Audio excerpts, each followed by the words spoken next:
ಹೀಗೆ ಹೇಳುತ್ತಿರುವೆ? ನಾನು ನಿನ್ನ ವೈರಿ, ನಾನು ನಿಮ್ಮ ಅಣ್ಣ ಕಣೋ, ನಿಮ್ಮ ಅಣ್ಣ.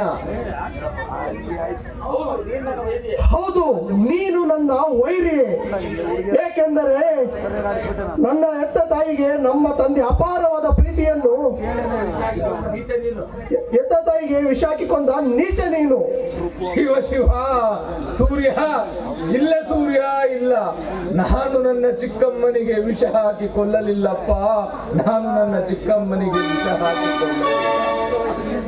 ಚಿಕ್ಕ ವಯಸ್ಸಿನಲ್ಲಿ ತಾಯಿಯನ್ನು ಕಳೆದುಕೊಂಡಿದ್ದ ನನಗೆ ತಾಯಿಯ ಪ್ರೀತಿಯನ್ನು ತೋರಿಸಿ ಅಕ್ಕರೆ ಕೈತುತ್ತನ್ನು ನೀಡಿ ಸಾಕಿ ಬೆಳೆಸಿದವಳು ನನ್ನ ಚಿಕ್ಕಮ್ಮ. ತಾಯಿಯ ಮಡಿಲು ಮಮತೆಯ ಕಡಲು ಎಂಬಂತೆ ಈ ಮನೆಯ ನಂದಾದೀಪವಾಗಿದ್ದ ನಮ್ಮ ಚಿಕ್ಕಮ್ಮನನ್ನು ನಾನು ಏಕೆ ಕೊಲ್ಲಲಿ ಸೂರ್ಯ? ನಾನು ಏಕೆ ಕೊಲ್ಲಲಿ? ಸಾಕು ಮಾಡು ನಿನ್ನ ನಾಟಕವನ್ನ. ನನ್ನ ತಾಯಿಯ ಮೇಲೆ ಇಟ್ಟಿದ್ದ ಅಪಾರವಾದ ಪ್ರೀತಿಯನ್ನು ನಮ್ಮ ಅಪ್ಪಾಜಿಯವರು ಸಹಿಸಲಾಗದೆ ನನ್ನ ತಾಯಿಗೆ ವಿಷ ಹಾಕಿ ಕೊಂದ ನೀಚ ನೀನು. ಇಲ್ಲ ಸೂರ್ಯ, ಇಲ್ಲ. ಅಪ್ಪಾಜಿಯವರು ಎಲ್ಲರ ಮೇಲೆಯೂ ಅಪಾರವಾದ ಪ್ರೀತಿಯನ್ನು ಇಟ್ಟುಕೊಂಡಿದ್ದರು. ಅದು ಅಲ್ಲದೆ ನಮ್ಮ ಚಿಕ್ಕಮ್ಮನೆಂದರೆ ಕಣ್ಣಿಗೆ ಕಾಣುವ ದೇವರಿಗೆ ಸಮಾನ. ನಮಗೆ ಯಾರಾದರೂ ಅಂತ ದೇವರನ್ನು ಕೊಲ್ಲುತ್ತಾರೆಯೇ ಸೂರ್ಯ, ಕೊಲ್ಲುತ್ತಾರೆಯೇ? ಸೂರ್ಯ, ಈ ವಿಷಯವನ್ನು ನಿನಗೆ ಯಾರು ಹೇಳಿದರಪ್ಪ? ಇನ್ಯಾರು ಯಾಕೆ ಹೇಳಬೇಕು? ಇಡೀ ಊರೇ ಹೇಳ್ತಿಲ್ವಾ ನೀನೊಬ್ಬ ಕೊಲೆಗಾರ ಅಂತ? ಇಲ್ಲ ಕಾಂಚನ, ಇಲ್ಲ. ನಮಗಾಗದವರು ಯಾರೋ ಕಟ್ಟುಕಥೆಯನ್ನು ಕಟ್ಟಿದ್ದಾರೆ ಕಾಂಚನ. ಈ ರೀತಿಯ ಅಪವಾದವನ್ನು ನನ್ನ ಮೇಲೆ ಹೊರಿಸಬೇಡ ಸೂರ್ಯ. ನೀನಾದರೂ ಹೇಳೋ, ನಾನು ಕೊಲೆಗಾರ. ಹೇಳೋದಕ್ಕೆ ಏನಿದೆ? ಎಲ್ಲ ಸರ್ವನಾಶವಾಗಿ ಹೋಗಿದೆ. ನನ್ನ ಜನ್ಮ ಕೊಟ್ಟ ತಾಯಿಯ ಮುಖಭಾಗ್ಯ ನೋಡಲು ನನಗೆ ಅವಕಾಶವೇ ಕಿತ್ತುಕೊಂಡ ಕಟಕ ನೀನು. ಅಯ್ಯೋ ಭಗವಂತ, ಇದೇನು ನಿನ್ನ ಲೀಲೆ? ಯಾವ ಪಾಪಕ್ಕಾಗಿ ನನಗೆ ಈ ಶಿಕ್ಷೆ ದೇವ? ಯಾವ ಪಾಪಕ್ಕಾಗಿ ನನಗೆ ಈ ಶಿಕ್ಷೆ?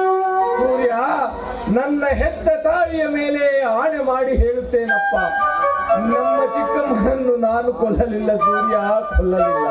ನಿನ್ನ ಹೆರಿಗೆ ಸಮಯದಲ್ಲಿ ಆ ಚಿಕ್ಕಮ್ಮನವರು ತೀರಿ ಹೋದರು. ಇದು ಸತ್ಯ ಸೂರ್ಯ, ಇದು ಸತ್ಯ. ಈ ನಿನ್ನ ಕಟ್ಟುಕತೆಯನ್ನು ನಂಬೋದಕ್ಕೆ ನಾನೇನು ಮೂರ್ಖನಲ್ಲ ಕಾಂಚನ. ಇವನಿಗೆ ಹೊಟ್ಟೆ ತುಂಬ ಅನ್ನ ಹಾಕಬೇಡ. ನನ್ನ ಕಣ್ಣ ಮುಂದೆ ಇವನು ನರಳಿ ಸಾಯಬೇಕು. ಹೌದಪ್ಪ, ಹೌದು, ನಾನು ಸಾಯಬೇಕು. ಯಾಕೆಂದರೆ ನೀನು ಚಿಕ್ಕವನಿದ್ದಾಗ ತಾಯಿಯನ್ನು ಕಳೆದುಕೊಂಡು ಅಮ್ಮ ಅಮ್ಮ ಎಂದು ಅಳುತ್ತಿದ್ದಾಗ ನಿನ್ನನ್ನು ಆಡಿಸಿ ಕೈತುತ್ತುಣಿಸಿ ಸಾಕಿ ಸಲುಹಿದೆನಲ್ಲ, ಅದಕ್ಕೆ ನಾನು ಸಾಯಬೇಕಪ್ಪ, ಅದಕ್ಕೆ ನಾನು ಸಾಯಬೇಕು. ನಿನ್ನ ಕಣ್ಣು ಮೂಗನ್ನು ತೀಡಿ ನಿನ್ನ ನೆತ್ತಿಗೆ ಎಣ್ಣೆಯನ್ನಚ್ಚಿ ಜೋಪಾನ ಮಾಡಿ ಸಾಕಿ ಬೆಳೆಸಿದೆನಲ್ಲ, ಅದಕ್ಕೆ ನಾನು ಸಾಯಬೇಕು ಸೂರ್ಯ, ಅದಕ್ಕೆ ನಾನು ಸಾಯಬೇಕು. ನಮ್ಮ ಇಬ್ಬರು ತಾಯಂದಿರು ಬೇರೆ ಬೇರೆ ಎಂಬ ಭಾವನೆ ನಿನಗೆ ಬರಬಾರದೆಂದು, ಅದು ಅಲ್ಲದೆ ಈ ಅಣ್ಣನ ಅರಮನೆಯನ್ನು ಇಬ್ಬಾಗ ಮಾಡುವುದು ಬೇಡವೆಂದು ಸಂಪೂರ್ಣ ಆಸ್ತಿಯನ್ನು ನಿನಗೆ ಕೊಟ್ಟೆನಲ್ಲ, ಅದಕ್ಕೆ ನಾನು ಸಾಯಬೇಕು ಸೂರ್ಯ, ಅದಕ್ಕೆ ನಾನು ಸಾಯಬೇಕು. ಸಾಕು, ನಿಲ್ಲಿಸು ಈ ನಿನ್ನ ಪುರಾಣವನ್ನು. ಎಲ್ಲಾದ್ರೂ ಹೋಗಿ ಸಾಯಿ, ಇಲ್ಲದಿದ್ರೆ ಸ್ವಲ್ಪ ಹೊತ್ತು ತಡ್ಕೊ, ನಾವೇ ಸಾಯಿಸ್ತೀವಿ. ಕಾಂಚನ, ಇವನು ಕಣ್ಣಿನಲ್ಲಿ ಕೊರಗಿ ಸಾಯಬೇಕು. ನೀನು ಒಳಗೆ ಹೋಗು, ನಾನು ತೋಟಕ್ಕೆ ಹೋಗಿ ಬರುತ್ತೇನೆ. ಅಯ್ಯೋ ದೇವ, ಇದೆಂತಹ ಪರಿಸ್ಥಿತಿ ಬಂತಲ್ಲಪ್ಪ. ಸೌಂದರ್ಯ, ನೋಡಿದೆಯಾ ಸೌಂದರ್ಯ, ನೋಡಿದೆಯಾ? ನೀನು ನನ್ನನ್ನು ಬಿಟ್ಟು ಹೋದ ಮೇಲೆ ನನಗೆಂತೆಂತಹ ಪಟ್ಟಗಳು ಬರುತ್ತಿವೆ ನೋಡಿದೆಯೇ? ನಮ್ಮ ಅಂದು ಕಳ್ಳನ ಪಟ್ಟ, ಇಂದು ಕೊಲೆಗಾರನ ಪಟ್ಟ. ಶ್ರೀಮಂತಿಕೆ ಹೋದರೆ ಬದುಕಬಹುದು, ಆದರೆ ಇಂತಹ ಆರೋಪಗಳನ್ನು ಹೊತ್ತುಕೊಂಡು ನಾನು ಹೇಗೆ ಬದುಕಲಿ ಸೌಂದರ್ಯ? ಹೇಗೆ ಬದುಕಲಿ? ಹೇಳು ಸೌಂದರ್ಯ, ಹೇಳು.